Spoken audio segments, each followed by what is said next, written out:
ọlọ́run princess tí wọ́n fi ipá bá ọmọ rẹ̀ lò pọ̀ ó ṣàlẹ́ǹjì Ìyábọ̀ Òjó ó ní Ìyábọ̀ Òjó tí ò bá dẹ́kun àti máa bà ènìyàn ní orúkọ jẹ́ pé ìwọ gan ó máa fi ara káásá nínú nǹkan tí ó ń lọ lọ́wọ́ yìí. bẹ́ẹ̀ ni Mr. Lati tó jẹ́ pírẹ́sídẹ́ǹtì àwọn tápà sọ pé òun fi ọwọ́ sí i pé wúlewúle àwọn Ìyábọ̀ Òjó àti àwọn tó kù rẹ̀ ti pọ̀ jù.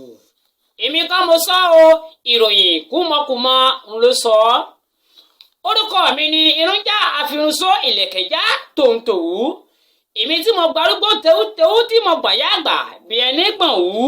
èmi alápáyàrí ọsàn tí ń bọ́ láàrin òru.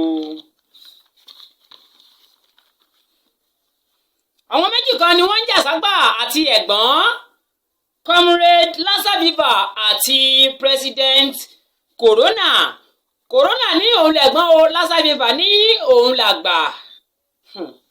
Lassa Fever ní òun ní kọ́kọ́ dé ilẹ̀ Nàìjíríà pé ọmọ ẹ̀yìn ni Corona jẹ́ sí òun.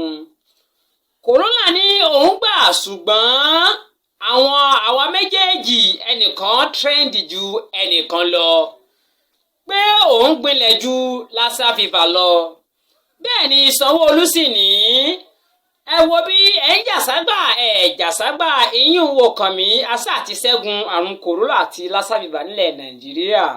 ìròyìn ò ní jù báyìí lọ ẹni tó ṣe olùkọ́ ìtàn ìròyìn náà ní Olúmídé Akínkúnmi, ẹni tó ṣe agbátẹrù ìròyìn náà ní King Infinity Mofẹ́ọlá, akọ̀wé ìrántí Ṣẹ́gun Òdúsọ̀yà, PM Ayẹniọlá Àfíìsì ló ṣe é.